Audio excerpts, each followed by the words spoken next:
Hello everybody, this Tahir Abbas और आप सब देख रहे हैं gohas.in। गोहास स्टूडियो में आज हमारे साथ एक ख़ास मुलाकात पर जनाब सैयद अली मिलाही हैं, जो कि एसडीपीआई के काफ़ी सीनियर लीडर भी हैं और गुलबर्गा के वो डिस्ट्रिक्ट के वो पहले जनरल सेक्रेटरी रह चुके हैं और साथ साथ इस बार जो एसडीपीआई में हैं वो डीडब्ल्यूसी मेंबर भी हैं और वो नेशनल लेवल पर यूथ के साथ एसडीपीआई के वर्क भी करने वाले हैं। अलीम भाई, thank you so much for giving me valuable time at the गोहास स्टूडियो। मैं डायरेक्टली आज की टॉपिक पे आपके पास आ रहा हूँ। वर्क अमेंडमेंट बिल जो आज सुबह से जो है उसकी हलचल चल रही थी, 8 घंटे का डिबेट चला और अभी अभी जो इन्फॉर्मेशन हमारे पास मिलती आ रही है वो ये है कि अब ये बिल जो है लोकसभा में पास हो चुका है, 280 प्लस मेजॉरिटी के साथ ये पास हो चुका है और बताया जा रहा है कि अब कल हो सकता है राज्यसभा में भी ये निकल जाएगा। और वर्क अमेंडमेंट बिल कहीं ना कहीं ये बात किया जा रहा है। मेरे पास बहुत सारे सवाल हैं और मेरे पास इतने सवाल हैं कि बहुत सारे लोग ऑनलाइन भी पूछ रहे हैं, अलग अलग धर्म के लोग भी पूछ रहे हैं कि भाई आखिर ये वक्फ इतना इंपॉर्टेंट क्यों है मुस्लिम्स के लिए। और जब अमित शाह ये बात बोल रहे हैं कि उसमें मुस्लिम्स को कोई ख़तरा नहीं है, आपकी प्रॉपर्टीज़ प्रिजर्व हो जाएंगी, ट्रांसपेरेंसी हो जाएगी, तो ऐसे में आप लोग परेशान क्यों हैं? इस तरह के सवाल भी हमारे मीडिया पोर्टल में बहुत सारे आ रहे हैं। तो मैं, क्योंकि एसडीपीआई और बहुत सारे अपोजिशन पार्टी शुरुआत से ही इस बिल के विरोध में रहे हैं, तो आज आपका फर्स्ट रिएक्शन क्या है? देखिए, अस्सलाम वालेकुम। सबसे पहले जी मैं ये कहना चाहूँगा, देखिए अगर ये भलाई के लिए कुछ कर रहे हैं जी, कौन कर रहा है वो उसको भी देखना जरूरी है जी सांप सिर्फ डस सकता है जी। बीजेपी हमेशा हिंदू और मुसलमानों के बीच में लड़ाने का काम करी है। आज ये अचानक आज पार्लियामेंट में आप देखिए डिबेट उठाकर ऐसा कितना फिक्रमंद हो गई मुसलमानों के बारे में सोचने वाली पार्टी बीजेपी कैसा बन गई। और अमित शाह, नरेंद्र मोदी जी और किरण रिजिजू जी, जितने भी मिनिस्टर्स हैं, सबके सब बोल रहे हैं कि ये मुसलमानों के हित में है, मुसलमानों के फेवरेबल ये बिल है, ये कह रहे हैं। तो फिर क्यों मुसलमान विरोध कर रहे हैं इसका? ये इसीलिए विरोध कर रहे हैं, देखिए वक्फ ये एक रिलीजियस मैटर है, ये मुसलमानों का एक रिलीजियस मैटर है जिसके अंदर मुसलमान अपने अल्लाह को राजी करने के लिए, अपने रसूल को राजी करने के लिए अपनी प्रॉपर्टी यानी अपना पैसा, अपनी जमीन, ये अल्लाह के रास्ते में लोगों डोनेट करता है। उस डोनेट करने की जमीन से, उस डोनेट करने बहुत सारी चीजें, इक्विपमेंट्स भी हो सकते हैं वक्फ करने में, बहुत सारी चीजें हो सकती है, इंस्टीट्यूशंस हो सकते हैं, दरगाहें हो सकते हैं, बहुत सारी चीजें हैं। तो ये वक्फ करने का मकसद ये रहता है कि उसको उसका अजर मिले, कल कयामत के दिन उसको जन्नत हासिल हो, इस नीयत से वो वक्फ करता है। तो हजारों सालों से ये अल्लाह के रसूल सल्लल्लाहु अलैहि वसल्लम के जमाने से वक्फ का काम चलता हुआ आया है। वक्फ का जो इस्लाम में एक बहुत बड़ा बुनियादी एक चीज है, जो मुसलमानों की एक चीज है। तो मुसलमान आजादी से पहले, अंग्रेजों के दौर में भी, मुगलिया सल्तनत में भी और आजादी के बाद भी इस देश के अंदर वक्फ जमीनें, अपनी बहुत सारी चीजें, वक्फ मस्जिदें, ये तमाम चीजें किया है। बिल्कुल। लेकिन ये सरकार बिल्कुल ठीक है, अब ये चाहती है कि इस वक्फ को मुसलमानों से छीन ले जी। सिर्फ इसीलिए हम इसके खिलाफ बोल रहे हैं। लेकिन बाहर जो ओवरऑल जो पोर्ट्री आ रहा है, जो मुझे जो क्वेश्चंस आए थे कि ये तो कई सारे अनरजिस्टर्ड प्रॉपर्टी को पोर्टल पर लाना चाह रहे हैं, ट्रांसमिट करना चाह रहे हैं, इफेक्टिव मैनेजमेंट करना चाह रहे हैं।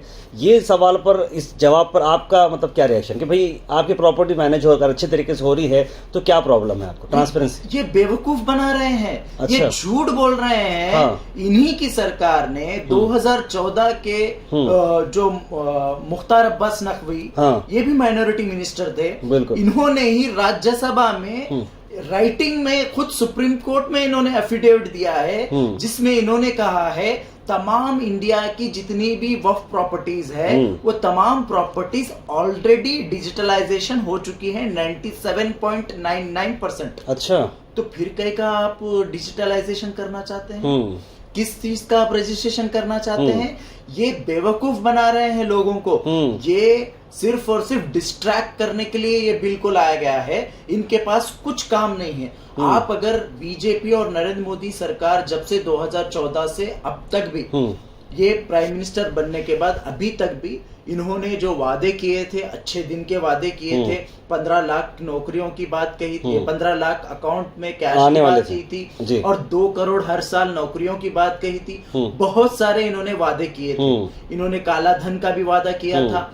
बहुत सारे वादे किए, वो तमाम चीजों में टोटली फेल हो चुके हैं। इन्होंने कहा था कि हम चाइना को लाल आंख दिखाएंगे, चाइना से डर रहे हैं। इन्होंने कहा था ट्रम्प हमारा दोस्त है, अब टैरिफ लगाया है अमेरिका ने टैरिफ लगाया है इंपोर्ट एक्सपोर्ट पर। तो ये इनका 56 इंच का सीना कमजोर हो चुका है। जब जब बीजेपी नंगी होती है अवाम के सामने, तब तब ये बलि का बकरा बनाकर मुसलमानों को पेश करते हैं। चाहे वो CANRC हो, चाहे वो ट्रिपल तलाक बिल हो, चाहे वो ये वर्शिप एक्ट हो, ये तमाम चीजें, बाबरी मस्जिद का केस हो, ये तमाम चीजें उसी तरीके से वक्फ अमेंडमेंट बिल को लाया गया है ताकि लोग इनसे सवाल ना करें और लोगों को ये डिस्ट्रैक्ट करे, दूसरा कुछ नहीं। ठीक है, मेरा एक बेसिक क्वेश्चन है, ग्रास रूट लेवल का क्वेश्चन करना चाहूँ, शायद मेरे ऑडियंस इस बात से एग्री होगी, खास करके जो मुस्लिम ऑडियंस अगर हमें देख रही है, तो ये गलती कहाँ से स्टार्ट हो रही है? अगर राज्यसभा में आपके नंबर्स नहीं है, लोकसभा में मेंबर्स नहीं है, मुस्लिम रिप्रेजेंटेशन अगर कहीं ना कहीं फेल हो रहा है, अगर मुस्लिम फिर वोट किसे कर रहे हैं? सबसे बड़ा सवाल, अगर मुस्लिम वोट जिसे कर रहे हैं तो क्या वो बिल को सपोर्ट कर रहे हैं या सपोर्ट नहीं कर रहे हैं? तो आपके पास डेटा क्या है? क्योंकि जैसे कि TDP जैसी पार्टी है जिसको जो सेक्युलर वोट्स बहुत ज़्यादा ली है आंध्र प्रदेश में, और नीतीश कुमार की पार्टी जो है बहुत सारे वोट सेक्युलर की ली है, और बहुत सारे जो है चिराग पासवान हैं जो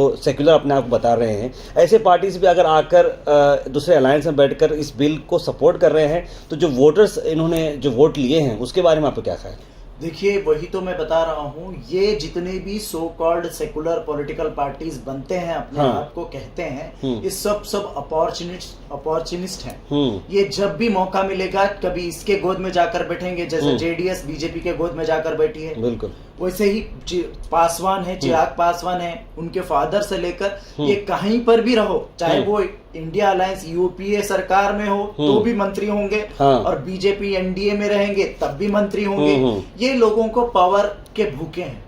ऐसे लोगों को अगर सपोर्ट करेंगे, ऐसे लोगों को वोट करेंगे, अपना खुद का एक अल्टरनेटिव पॉलिटिकल प्लेटफॉर्म जब तक मुसलमान नहीं बनाता, तब तक ऐसे पॉलिटिकल पार्टी सिर्फ मुसलमानों को वोट की राजनीति के लिए इस्तेमाल करेंगे। फिर जब कभी मौका आएगा और मुसलमानों को हलाल करेंगे। यही चीज स्केपगोट है मुसलमान। जब भी इनको स्केप होना है, मुसलमानों को लाओ काटो। ऐसा क्यों लगता है आपको कि 2014 से जब से मोदी सरकार आई है, पिछले 10 साल से भी आप देख रहे हैं, 2004 से 2014 की मैं बात कर रहा हूँ और 2014 से 2024 तक की बात कर रहा हूँ, 2004 से लेके 14 तक मैं समझता हूँ मीडिया वगैरह ऑनलाइन उतना नहीं था, लेकिन 14 से 24 तक काफ़ी ज़्यादा इन्फ्लुएंशियल हो चुका है। तो ज़्यादातर बिल्स जो मुस्लिम के खिलाफ निकाले जा रहे हैं, इसकी वजह क्या है? क्या किसी की कोई प्रॉमिस है कि भाई हम जब पावर में आएंगे तो वो टाइप का आइडियोलॉजी हम लाएंगे? ये बढ़ती क्यों जा रही? क्या लोगों में वैसे डिमांड है या फिर ये पॉलिटिकल पार्टीज ही खुद से ये डिवीजन वाला काम कर रहे हैं? देखिए, आज देश के अंदर एक नैरेटिव क्रिएट किया गया है। नैरेटिव ये है कि हिंदुत्व सरकार, यानी हमें एक हिंदू सम्राट श्री नरेंद्र मोदी के तौर पर देख रहे हैं लोग। तो हिंदू सम्राट तो हिंदुओं के अच्छे के लिए कुछ कर रहा है बोलकर बताने के लिए इस तरीके से एंटी मुस्लिम बिल्स पेश किए जा रहे हैं। उससे फायदा ना हिंदू को होने वाला है और ना ही मुसलमानों को होने वाला है। मैं पूछना चाहता हूँ, जो कश्मीर के अंदर जो 371 हटाया गया, किसको फायदा हुआ? पंडित, कितने पंडितों को वहां पर मिला जगह? वहां पर तो अडानी अंबानी को कश्मीर बेचा जा रहा है। किसको फायदा हुआ? कितने पंडित जाकर वहां पर रहे? कितने हिंदू पंडित जाकर रहे? तो ये हमें समझना है। आज आइलैंड्स है इंडिया के, अंडमान निकोबार है, दूसरे लक्षद्वीप है, ये तमाम जगह किसको बेचा जा रहा है? आज हमारे नेचुरल रिसोर्सेस को, पानी तक को अडानी अंबानी को, इजराइल को बेचा जा रहा है। तो बचा क्या? आज रेलवे का प्लेटफॉर्म, ये रेलवे का प्लेटफॉर्म अडानी अंबानी को बेचा जा रहा है। एयरपोर्ट्स अब तक इंडिया के खजाने थे, लेकिन आज वो भी अंबानी अडानी को बेचा जा रहा है। तो हर चीज इंडिया का जो खजाना है वो लूटने का काम ये कर रहे हैं। इसीलिए नरेंद्र मोदी कहते हैं कि मैं फकीर हूँ, झोला लेकर चला जाऊंगा। ये आखिर में वही काम करेंगे, क्योंकि बचेगा कुछ भी नहीं। ये अपना झोला उठाकर चले जाएंगे, बस यही काम ये कर रहे हैं। एक नैरेटिव सेट कर रहे हैं, हिंदुत्व आइडियोलॉजी को सेट कर रहे हैं, लेकिन इस देश का संविधान, इस देश का कानून और इस देश की जनता ये ज्यादा दिन तक नहीं सहेगी। और उनको भी पता चलेगा कि किस तरीके से ये हिंदू के नाम पर, राम के नाम पर जो ये रामबाण चला रहे हैं, जो हिंदुओं को वल्गरा रहे हैं, हिंदुओं को बेवकूफ बनाने का काम कर रहे हैं, ये ज्यादा दिन तक नहीं चलेगा। देखिए, लेकिन ज़्यादा दिन तो चलेगा नहीं, लेकिन आप जैसे पार्टी, एसडीपीआई जैसे पार्टी है, कांग्रेस जैसे पार्टी है, जो सेकुलर पार्टीज़ हैं, तो वो लोग का रोल कितना इंपॉर्टेंट है? अपोजिशन में हैं, आप वहाँ पर प्रोटेस्ट कर रहे हैं, जंतर मंतर में प्रोटेस्ट हो रही है, तो गुलबर्गा में प्रोटेस्ट हो रही है, हर जगह पे प्रोटेस्ट हो रही है। ये प्रोटेस्ट का होगा क्या इवेंचुअली? जैसे कि मैं बताना चाहूँगा कि कंक्लूसिव कुछ चीज़ हो सकती है, जैसे कि एक टाइम पर एनआरसी सीए के शाहीन बाग जो है पूरे के पूरे खिल गए थे, जहाँ पर रोड पर लोग उतर के आ गए थे, और that was a very serious impact. और कहीं ना कहीं वो इम्पैक्ट इतना था, उसका कोविड ही हो गया, तो लोगों के पास थोड़ी देर के लिए वो चीज़ अब हट चुकी है। तो क्या ये ऐसा लगता है वक्फ अमेंडमेंट बिल उस लेवल तक जाएगा? क्या मुस्लिम्स और अपोजिशन पार्टीज या फिर रिलीजियस बॉडीज इस पर खड़े उतरेंगे और कहेंगे कि भाई हमें बिल नहीं चाहिए, और पूरी सख्ती से? क्योंकि all India Muslim personal law board हाल ही में अभी अनाउंस किया है कि नेशनल मूवमेंट अगर होगा, अगर ये बिल पास होता है, तो व्हाट डू यू थिंक? देखिए, इसके खिलाफ तो जरूर एहतजाज होगा। हाँ। इनके पास अगर पावर है तो हम जो चाहे कर सकते हैं, मनमानी कर सकते हैं बोलकर अगर ये सोचे हैं, तो ये सबसे बड़े बेवकूफ हैं। ये समझ रहे हैं कि अप्रैल के महीने में ये पूरी जनता को, पूरे देश की जनता को अप्रैल फूल बनाना चाहते हैं। ये जो दो कमल के फूल हैं, चाहे वो नरेंद्र मोदी हो, चाहे वो अमित शाह हो, हाँ। ये दोनों फूल मिलकर पूरी देश की जनता को फूल बनाने का सोच रहे हैं। हाँ। लेकिन ऐसा नहीं है। हम कोई भी यहाँ पर कान में फूल नहीं लगाता है। हम लोग इस देश के अंदर डेमोक्रेटिक वे में लड़ाई लड़ेंगे, चाहे वो पार्लियामेंट में बिल पास हो, चाहे वो राज्यसभा में बिल पास हो।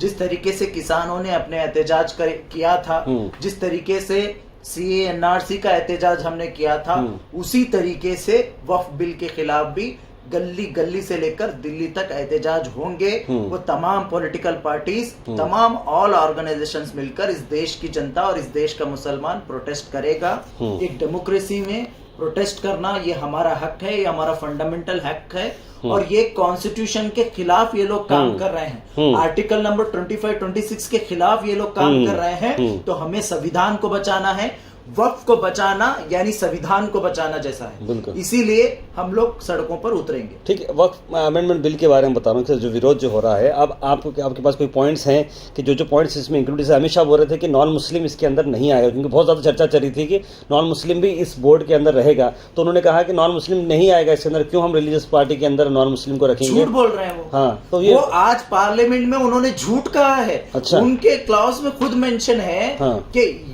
उन्होंने क्या कहा कि वक्फ बोर्ड के अंदर मैनेजमेंट कमेटी में नॉन मुस्लिम नहीं रहेंगे, लेकिन वक्फ बोर्ड में नॉन मुस्लिम रहेंगे। अच्छा। उन्होंने ये कहा है। आज पार्लियामेंट में उन्होंने डिस्ट्रैक्ट करने की, वही तो इनका एक चालबाज, ये जो चाल है, चाणक्यपन है इनका जो चीज है, और मीडिया को क्या देना है, क्या खिलाना है, ये कॉन्सेप्ट अमित शाह का पता है हमको। लेकिन हम यहाँ पर क्लियरली कहना चाहते हैं, इन्होंने कहा है कि वक्फ बोर्ड के अंदर कंपलसरी नॉन मुस्लिम को ये लोग रखेंगे।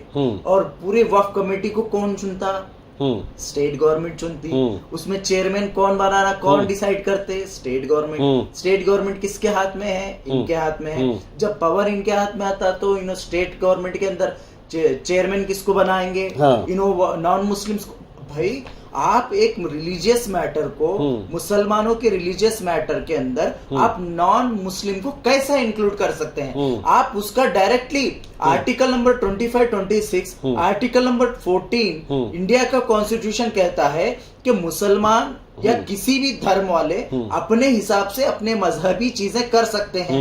तो आप कैसे वहां पर इंक्लूड कर सकते हैं? चलिए, आप अगर इंक्लूड ही करना चाहते हैं, मैं सवाल पूछना चाहता हूं, अभी जो राम जन्मभूमि ट्रस्ट बना है, उसमें कितने मुसलमानों को आपने जगह दिया? आपने वहां पर राम जन्मभूमि का ट्रस्ट का पेपर उठाकर देखिए, उसमें उन्होंने कंडीशन लगाया है 3 IAS ऑफिसर रहेंगे उसमें, एक सेंट्रल गवर्नमेंट से, और कंपलसरी वो हिंदू रहेगा, कोई मुसलमान नहीं रहेगा, और स्टेट गवर्नमेंट की तरफ से एक IAS ऑफिसर रहेगा, लेकिन उसमें भी कंपलसरी हिंदू रहेगा, कोई नॉन मुस्लिम नहीं रहेगा, कोई नॉन हिंदू नहीं रहेगा। उसी तरीके से डिस्ट्रिक्ट का DM अगर नॉन मुस्लिम है, नॉन हिंदू है, क्रिश्चियन भी है, सिख भी है, तो भी उसको जगह नहीं है, उसको एडिशनल DC को वहां पर रखा जाएगा। तो तब आप नहीं बोल रहे। तिरुपति के अंदर आपने नॉन हिंदू नॉन मुस्लिम छोड़िए आप, नॉन मुस्लिम छोड़िए आप, इवन ब्राह्मण के एक स्पेशल सेक्ट को सिर्फ अधिकार है तिरुपति ट्रस्ट में। तो यहाँ पर गुड यहाँ पर बैड ये जो है ये सिर्फ और सिर्फ इतना चाहते हैं जिस तरीके से हिंदुस्तान का देश का रेलवे एयरपोर्ट ये तमाम चीजें बेचकर खाए हैं, आज उसी तरीके से ये चाहते हैं वक्फ के प्रॉपर्टीज को अंबानी अडानी को डेवलपमेंट के नाम पर दे और उसके बाद ये इस देश को बेचकर खाएं, इतना चाहते हैं और कुछ नहीं। जैसे कि अलीम भाई के साथ हमारी काफ़ी इंपॉर्टेंट डिस्कशन यहाँ पर हुई है, जहाँ पर वक्फ अमेंडमेंट बिल जो हाल ही में पास हो चुका है लोकसभा में, अब यहाँ से क्या वर्क स्टेप रहेगा, एक एज ए मुस्लिम एक लोगों की क्या जिम्मेदारी रहेगी, एज ए पॉलिटिकल पार्टी क्या जिम्मेदारी रहेगी, एक शॉर्ट वर्ड में आप हमारे मीडिया को बताएं। देखिए, आज तो बिल यहाँ पर पार्लियामेंट में पास हो चुका है, कल राज्यसभा में पेश होगा। अभी राज्यसभा में क्या क्या होता है देखना है, बहुत सारी चीजें। उसके बाद यहाँ पर हम यही कहेंगे कि एसडीपीआई तो फोर फ्रंट इस लड़ाई में, इस जद्दोजहद में, इस देश के संविधान को, इस देश के एकता को, अखंडता को बचाने के लिए और वक्फ को बचाने के लिए हम लोग फोर फ्रंट पे रहेंगे, सामने रहेंगे, अपनी लड़ाई डेमोक्रेटिक वे में हम लड़ेंगे। उसके साथ साथ मैं अवाम से यही कहूँगा, आप इस चीज को सीरियस लेना है। ये बिल के तहत ये कहना चाहते हैं, देखिए इस बिल के अंदर ये एक कंडीशन भी है, अगर वक्फ में कुछ मेरी जमीन कुछ वक्फ करना चाहता हूँ तो ये सरकार चेक करेगी कि मैं 5 साल तक सही तरीके से इबादत करा या ना करा, तब ये इजाजत देंगे ये लोग। क्या ये लोग कैमरा बिठाएंगे हमारे घरों में? क्या ये लोग मस्जिदों में कैमरा बिठाएंगे? और ये सरकार आज पार्लियामेंट में माइनॉरिटी मिनिस्टर कहते हैं किरण रिजिजू जी कि यहाँ पर 12,000 करोड़ से भी ज्यादा आमदनी मिलेगी इस वक्फ प्रॉपर्टीज से। मैं पूछना चाहता हूँ, क्या आप खबरस्तान क्या है वक्फ प्रॉपर्टी? खबरस्तान है, मसाजिद है और दरगाहें हैं और कुछ एग्रीकल्चर जमीनें हैं। मैं पूछना चाहता हूँ, क्या आप मस्जिद में आने के लिए टिकट लगाएंगे नमाज पढ़ने के लिए 2 रकात? क्या आप खबरों में मुर्दों से टिकट लेंगे, टिकट वसूलेंगे वहां पर गड़ने से पहले? क्या आप दरगाहों को जाने के लिए टिकट लेंगे? तो ये चीज हमें समझना है। ये चीज अगर आज हम नहीं रोके तो ये लोग हमें मस्जिद से जाने रोकेंगे, ये लोग हमें कब्रिस्तान में गड़ने के लिए भी इनसे परमिशन लेना होगा, डीसी से, डिस्ट्रिक्ट कलेक्टर से परमिशन लेना होगा। और हर चीज में अभी देखिए आप लोग, हर मस्जिद के अंदर ये लोग मंदिर ढूंढ रहे हैं। अगर ये वक्फ बिल पास हुआ तो बताइए, इनके हाथ में पूरा वक्फ प्रॉपर्टीज आएगी, हजारों लाखों मस्जिदें इनके हाथ में आ जाएगी और ये जो चाहे वो करेंगे। तो ये चीज हमें रोकना है, इसके लिए हमें किसी भी हालत में हमें रोकेंगे नहीं, तब तक ये काम नहीं होगा। बिल्कुल। तो बहुत बहुत शुक्रिया अलीम इलाही साहब, आपका बहुत बहुत कि आपने अपना कीमती वक्त दिया। जैसे कि आप देख रहे हैं, गोहा स्टूडियो में हमारी एक खास मुलाकात हुई जनाब सैयद अलीम इलाही साहब के साथ, जहां पर उन्होंने खुले तौर पर बताया कि वक्फ अमेंडमेंट बिल से क्या क्या जो है नुकसानात हो रहे हैं और किस तरह से सभी पार्टीज़ की जिम्मेदारी है कि इसे किस तरह से एकजुट होकर इस बिल को रोकना है। तो बनी रही गोहा के साथ ताकि हम दें आपको सारे अपडेट्स और इस बिल को चलते हुए जो भी अपडेट्स आने वाले वक्त में है वो हम आपको देते रहेंगे। This is Tahir Abbas signing off.